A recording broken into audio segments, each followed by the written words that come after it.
ஒழுங்கா இந்த திட்டத்தை நாளையிலிருந்து இன்னையிலிருந்து ஆரம்பிங்க. இல்ல மிகப்பெரிய அளவுல அத்துணை விவசாயி தர்மபுரியும் கிருஷ்ணகிரியும் 2 மாவட்டத்தை சேர்ந்த விவசாயிகளை வர வச்சு நாங்க சாலை மறியல், என்ன மறியல,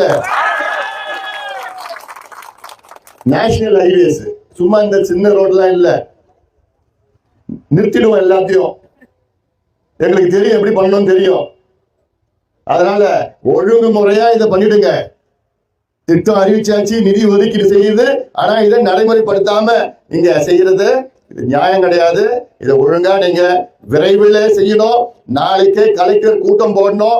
2 கலெக்டரும் சரி, கிருஷ்ணகிரி கலெக்டரும் தர்மபுரி கலெக்டரும் கூட்டம் போட்டு அதிகாரிகளை வர வச்சுக்கிட்டு வேகமா செய்ய திட்டத்தை நிறைவேற்றணும். சீக்கிரமா நிறைவேற்றணும். இல்ல நாங்க வேலை ஆரம்பிக்கலன்னா இன்னும் 10 நாள் 20 நாள் இல்ல 1 மாதத்துல மறுபடியும் வருவேன். நான் வந்து அப்போ நம்ம சாலை மறியல் வச்சுக்கலாமா? இல்லைன்னா இவங்களுக்கு வேற விதமா கேட்க மாட்டாங்க, தெரியாது அவங்களுக்கு எல்லாம். அதனால இதை சாலை மறியல்லாம் இங்க மட்டும் இல்ல, நேரம் அங்க பார்டர் ஒசூர்ல இருந்து நடக்கும், சேலத்து வரைக்கும் நடக்கும். அந்த பக்கம் இந்த ரோடு பிளஸ் அந்த ரோடு, பெங்களூரு சென்னை ரோடு சாலை அதுவும் அடிச்சிடுவோம்.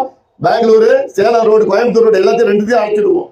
அதனால இதெல்லாம் தமிழக அரசுக்கு நான் கேட்கிறேன், கோரிக்கை நியாயமான கோரிக்கை. உடனடியாக இந்த திட்டங்களை, இந்த 2 திட்டங்கள், இடது கால்வாய் திட்டம், வலது கால்வாய் திட்டம், இதை நிறைவேற்றுங்க.